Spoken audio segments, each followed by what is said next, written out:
Donc cette présentation, je reviens rapidement, c'est un travail d'équipe, comme toujours, avec donc Antoine et ma collègue Anne Pellegrino de l'Institut Agro de Montpellier. Donc, après les excellentes présentations de Jamie et de Justin, j'ai plus grand-chose à dire, donc je vais faire le côté un peu barbant, c'est-à-dire vous présenter quelques résultats scientifiques. Mais la vigne, comme toutes les plantes, a un fonctionnement, et qu'on soit en viticulture régénérative ou pas, eh bien, il faut accepter ce fonctionnement. Donc, en termes de gestion d'un vignoble, beaucoup a déjà été dit, mais aujourd'hui, effectivement, il faut présenter le vignoble comme un ensemble intégré. Et lorsqu'on fait de la recherche, eh bien, on essaye d'avoir une approche intégrée, ce qu'on fait avec le domaine Lafarge, c'est-à-dire on va du sol à la demande climatique en passant par la plante. D'accord ? Donc c'est un petit peu comme ça qu'il faut concevoir le système, et on évite de tomber dans la recette. There are no recipes. Okay? There are a lot of gurus in the vineyards, but no recipes. Be careful about the gurus as well. Attention aux gourous, hein? Parce qu'aujourd'hui en viticulture, on raconte beaucoup de conneries. Alors conneries, comment il va traduire ça? A lot of shit. Bon.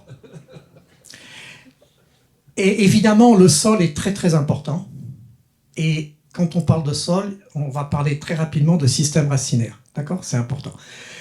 On a parlé de sucres qui nourrissent les micro-organismes du sol, oui bien sûr, mais les réserves carbonées sont aussi importantes pour la vie de la plante. La greffe, la qualité du matériel végétal, c'est important. La taille, bien entendu. Une vigne qui est mal taillée, qu'elle soit en viticulture régénérative ou pas, va crever. D'accord? Pour faire très simple. Hein?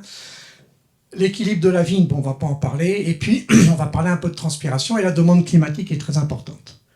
Donc aujourd'hui, le cauchemar du vigneron, c'est pas tellement le changement climatique, l'est, mais pas directement, c'est les variabilités entre millésimes.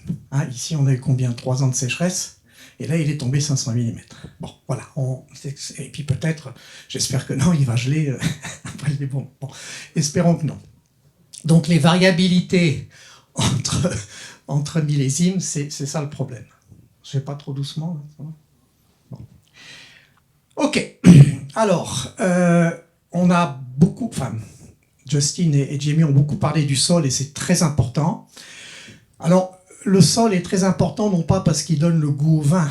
Le sol est important pour la santé de la plante. Soil health is very important for the vine health, not for wine typicality, ok? Les arômes ne viennent pas des cailloux, d'accord? Donc,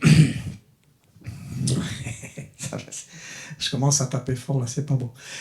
Donc, bien sûr, quand on fait des études, et c'est le cas du domaine Lafarge, il faut quelqu'un qui soit capable de manipuler une mini-pelle comme Antoine. Et la première chose que l'on observe, c'est le système racinaire. C'est très très important d'observer le système racinaire pour comprendre sa morphologie et pour comprendre sa profondeur, d'accord, et pour comprendre la structure du sol, d'accord. Et ensuite, on peut faire des prélèvements pour faire des analyses de sol, pour analyser par exemple la composition du sol, la texture, la structure, la teneur en eau et le microbiote. Ça va? Is it okay even for English people? Fantastique. Donc, je ne vais pas trop développer au niveau des racines, mais c'est important de regarder le sol et les racines. Et comme ça a été dit, évidemment, aujourd'hui, on regarde surtout la partie aérienne parce que c'est le plus facile, mais la partie souterraine est très importante et explique beaucoup de choses. Autrement dit, un système racinaire sain et fonctionnel égale une vigne saine et fonctionnelle. D'accord? Pour faire simple. Bien, sur le racinement de la vigne, surtout en France, on raconte beaucoup de conneries, notamment les racines profondes qui plongent et qui vont aller chercher l'eau en Australie. Bon, on va oublier ça, on va revenir à des choses un peu plus raisonnables. Dans la majorité des vignobles du monde, le système racinaire est dans le 1er mètre, d'accord? Et dans les grands crus en Bourgogne, même à 50 cm, à Bordeaux aussi, d'accord? Pour ça, on fait des profils racinaires pour regarder la profondeur d'enracinement. Donc, ça c'est le premier message. D'accord? Le deuxième message, c'est que le système racinaire le plus performant, ce sont les racines fines. Ce ne sont pas les grosses racines qui vont en Australie. Okay. C'est important de comprendre tout ça, parce que c'est là où la vie des sols devient très importante. Okay. Donc quand on plante une vigne, la première chose à construire, c'est le système racinaire. Avec ou sans irrigation, n'est pas la question, n'est pas là. Ce système racinaire-là se renouvelle régulièrement. Le système racinaire fin se renouvelle chaque année, ou régulièrement. Si vous faites des profils racinaires sur des vignes de 60 ans, vous n'avez pas de racines de 60 ans. Ça se renouvelle tout le temps. Les racines les plus âgées, ça va être des racines de 20 ans peut-être, par exemple. D'accord? Et donc c'est pour ça que la vie du sol autour du système racinaire, l'humidité du sol autour du système racinaire, c'est très important. Et quand on irrigue avec parcimonie et bon escient, on vise le système racinaire, on ne vise pas le milieu du rang, ça ne sert à rien. Autre chose, les racines ne se développent pas pour aller chercher l'eau. Hein? On a eu à l'époque de Giscard les avions renifleurs, ben c'est pas bon ça. Les racines se développent parce qu'il y a de l'eau. Vous voyez la différence? Is it okay for English people as well? The root system is not growing to fetch water.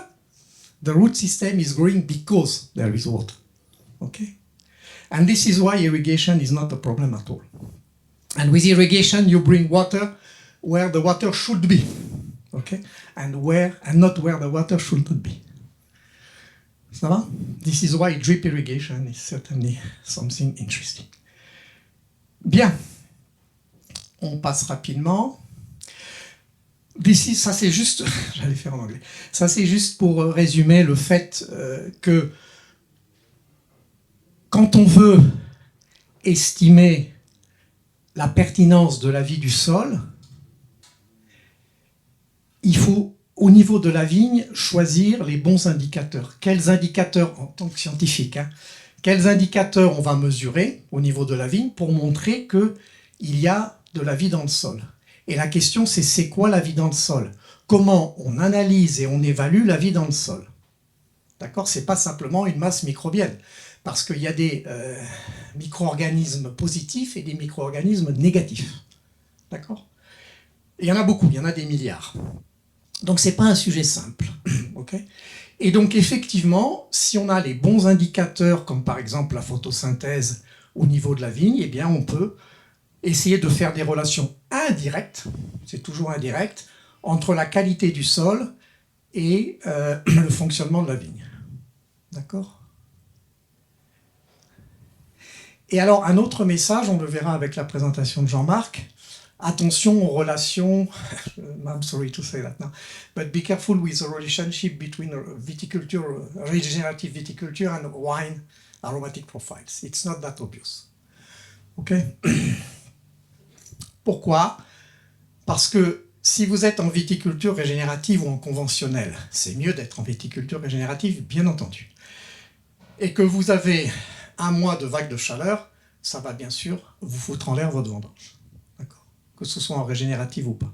Donc il faut tenir compte aussi, quand on parle de profil aromatique des vins, de ce qui se passe au-dessus, du climat. Et Jean-Marc parlera de la date de vendange. Ah, en anglais.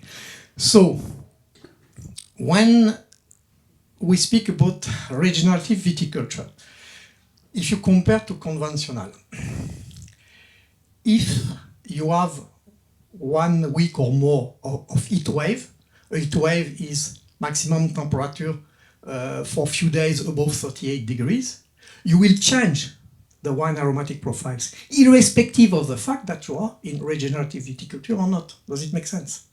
Okay. And Jean-Marc will speak about as well the harvest date.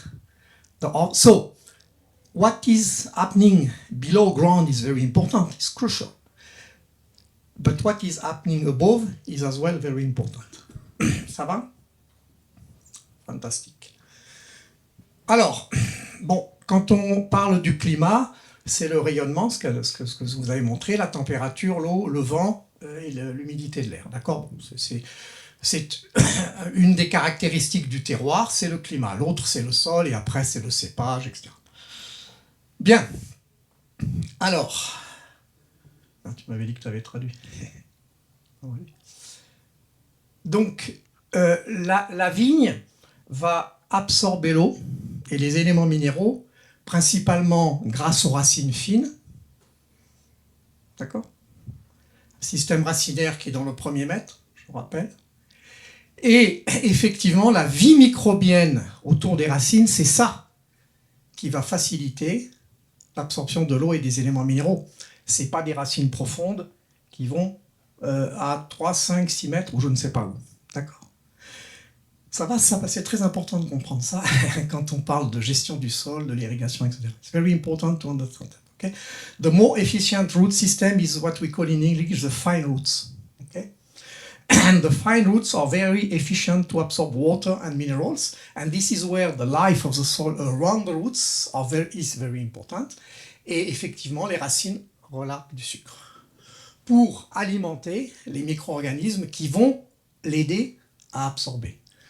Les racines, ce n'est pas des tuyaux qui pompent, sous prétexte qu'il y a de la transpiration. D'accord? Does it make sense? English, or ça va? So I said that roots are not pipes or pipelines which are just pumping. Okay? There is an active functioning. And we don't know a lot about root functioning. It's a complex topic. Okay? Bien. 98% de l'eau est transpirée. D'accord?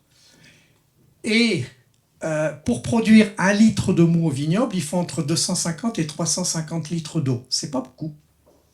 C'est pas beaucoup. Hein? Mais c'est ce qu'il faut. Par exemple, pour produire 1 kilo de tomates, il faut 50 litres. D'accord? Les fruitiers et d'autres cultures consomment plus d'eau. Donc il faut quand même de l'eau à un moment donné. D'accord? Bien. Alors on s'en voilà. La vigne a besoin d'eau du débourrement à post-vendange. S'il n'y a pas d'eau au débourrement parce que les sols sont secs, je suppose que ça doit arriver certaines années, ça pose problème. Irrégularité de débourrement, problème de fertilité, problème de rendement. Donc, quand on parle gestion hydrique de la vigne, ce n'est pas uniquement durant la maturation. Ça commence dès le débourrement. D'où l'importance des pluies d'hiver. Ça va ? On continue. Bien, ça c'était juste pour montrer qu'il existe des techniques de mesure de l'état hydrique du sol, de la vigne et de la demande climatique, mais on ne va pas développer. Ça c'est une technique qui utilise ce qu'on appelle une chambre à pression, mais c'était simplement pour vous dire que le raisonnement de l'eau ou de la température sur le fonctionnement de la vigne se fait en seuil. D'accord ? C'est des seuils d'état hydrique. C'est pas juste une valeur. Yes. Ah oui, sorry.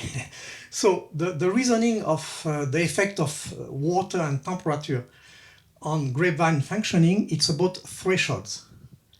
You know, it's not about one value. This value is better than that one. It's about thresholds. Okay? And speaking about thresholds, you have, speaking about water and thresholds, you have here, when you measure, you know that you have no problem of water constraints, and water stress. And what we have to avoid for grapevine is water stress. And it's very important to understand that in Pyrénées-Orientales, for example, where they are using Grenache, Grenache is a very interesting variety because of its adaptation to drought. There is no Vitis vinifera resistant to drought and temperature. Forget that. Okay? And the Goblet, the bush vine, is not resistant to drought. Okay? Because we read that, sometimes we read that and it's totally wrong. Okay? And today, there are research to try to create new varieties which can be tolerant and not resistant to drought and temperature, but it's very difficult. Why? For the disease, we have the genes, as I said. But for water, we don't know which genes are involved. Okay? This is why we cannot breed. You understand that?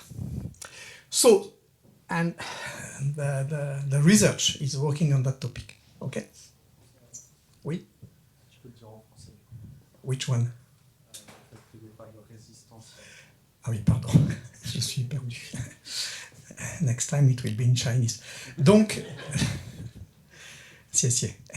Donc, sur les Vitis vinifera, il n'y a pas de Vitis vinifera qui sont résistants à la chaleur ou au stress hydrique. D'accord ? Par contre, la vigne est capable de s'adapter de façon extraordinaire. Et donc, j'étais parti sur le Grenache, qui est une variété qui s'adapte très bien, aussi grâce au porte-greffe, comme le 110 Richter. D'accord ? Donc ici, suite aux travaux d'Antoine et de son équipe, ils ont montré que le Grenache sur 110 Richter, on pouvait repousser les seuils, justement. C'est-à-dire, pour l'ensemble des variétés, le seuil, mettons, de stress est à moins 0,6. Moins 0,6. Et je vous donne la valeur, je ne vous explique pas, d'accord ? Juste pour vous dire que pour le Grenache, ce seuil peut être repoussé à moins 1. C'est ça. Et le Grenache peut continuer sa maturation, ralenti, mais peut continuer sa maturation avec des seuils de stress hydrique plus élevés que les autres variétés. Donc c'est l'association cépage porte-greffe. D'accord ? Et heureusement que la vigne est capable de s'adapter, sinon il n'y aurait plus de viticulture. Donc pas de résistance, mais de l'adaptation. Bien. Qu'est-ce que c'est ça ? Ah ben je suis parti en sens inverse. Voilà. Ici, donc, ce sont des études qui ont été faites par les collègues de Bordeaux. C'est la transpiration, d'accord ? Et ça, c'est les heures de la journée. Et on voit bien que le Grenache, si vous voulez, transpire moins, il régule mieux, d'accord ? Que par exemple la Syrah ou le Sémillon. Voilà, c'est tout. Juste pour dire ça. Bien. Alors, on exagère beaucoup avec l'eau dans le sol et l'irrigation. Pourquoi ? Parce que pour que la vigne rentre en contrainte modérée, seuil, ok ? Moins 0,4, c'est une contrainte modérée, c'est-à-dire ça va. Okay ? Eh bien, il faut vider 80% du réservoir au niveau des racines. Ça, c'est, si vous voulez, ce qu'on appelle la fraction d'eau transpirable par les racines.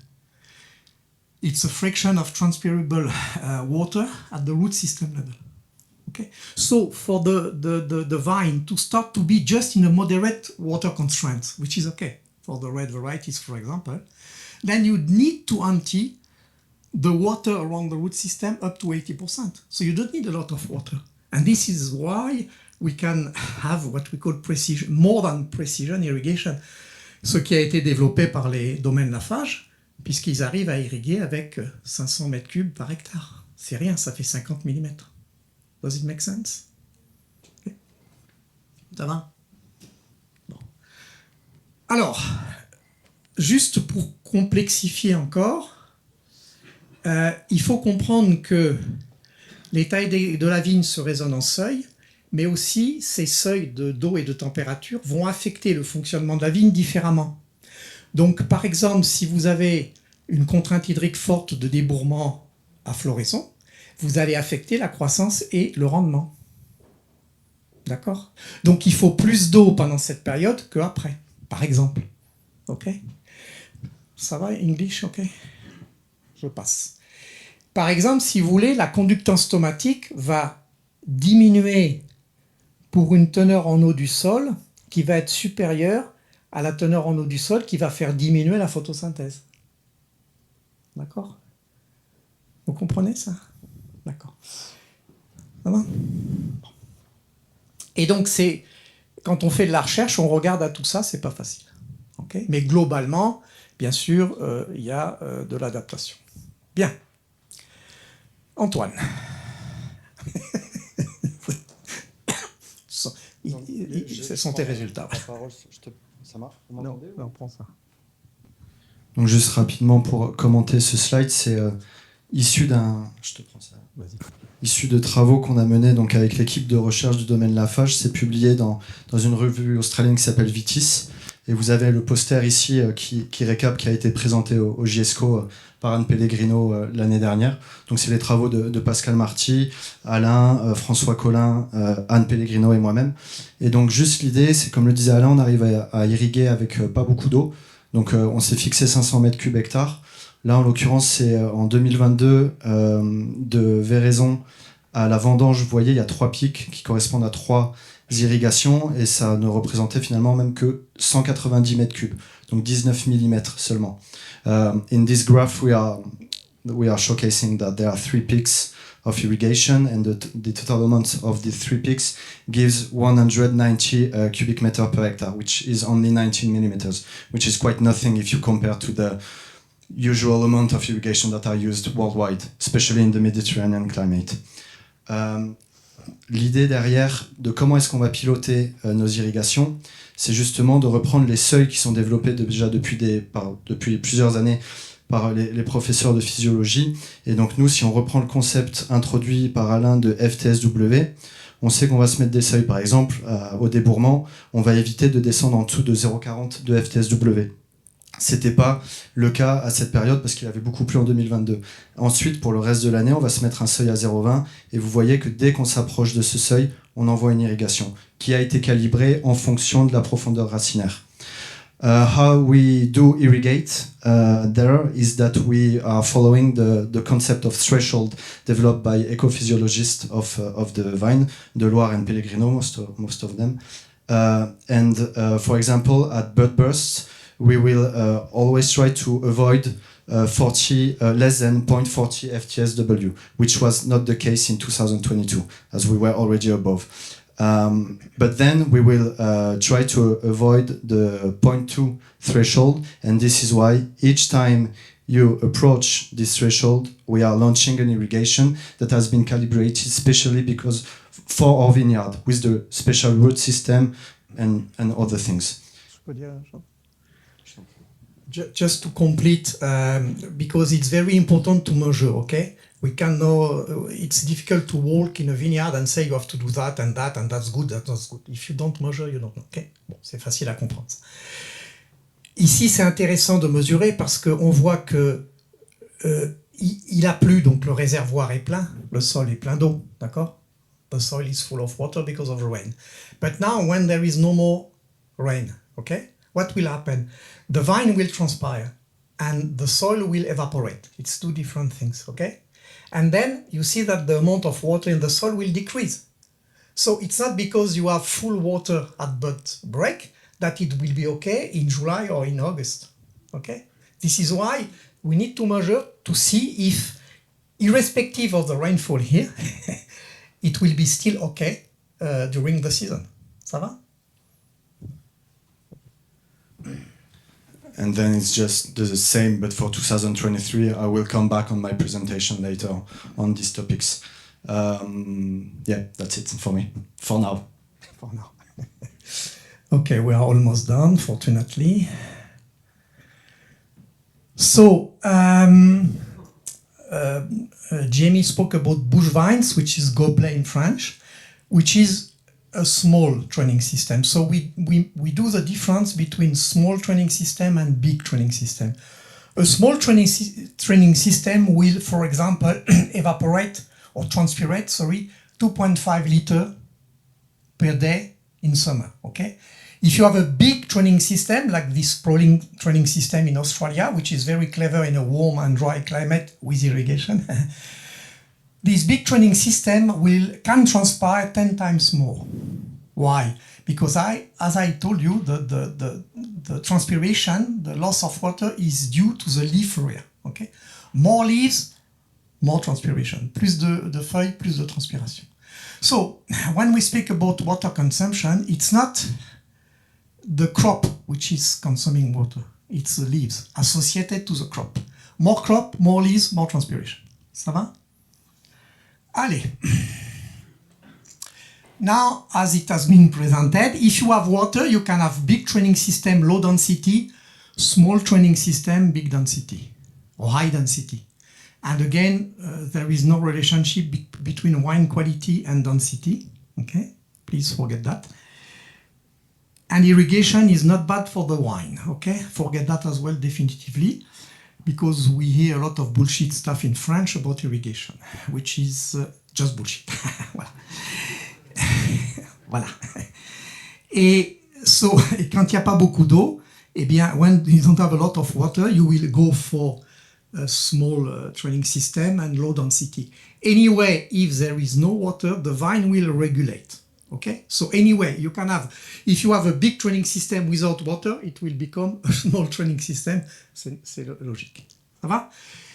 Okay, so speaking about reducing the density, the question is when I will start to be not profitable. Because you have a lot of people telling you, oh, you have to put bush vines, you have to reduce the crop, you have to reduce the density, blah, blah, blah. Yes, of course. But at one moment, you are not profitable anymore. Okay? And this is the point. And it's a case even in Bordeaux where they don't irrigate, because currently one of the biggest problem of the industry, they have a lot, but one of the biggest problem of the wine industry is the reduction of the crop in France. I don't know elsewhere. And when even if you sell a very expensive price the wine, if you crop at 20 hectoliters per hectare, it's not sustainable anymore. Okay, and anyway, low crop does not equal high quality. Okay, voilà. Pam, 2 minutes. Bon. So the fruit is evaporating water, and then this will lead to berry shriveling. Okay, so this is why you need to protect the bunches to avoid berry shriveling. In a way or in another, I will not develop now. Okay, but you have to understand that during ripening, at one moment, the berry is not loading water anymore. Okay, so when you have an increase in Brix, in most situations, it's because of a decrease in berry volume, so concentration. It's not because you hear that in the context of climate change, the fruit is loading more sugar. It's wrong. Okay? The fruit is losing more water. Ça va? Allez, on continue. Et ben voilà. This is a toolbox, like from your presentation. So the 3 presentations are going well together. I will give you my slides for free. And the 1 book for free as well. I'm kidding. Okay, thanks, guys. Ça va?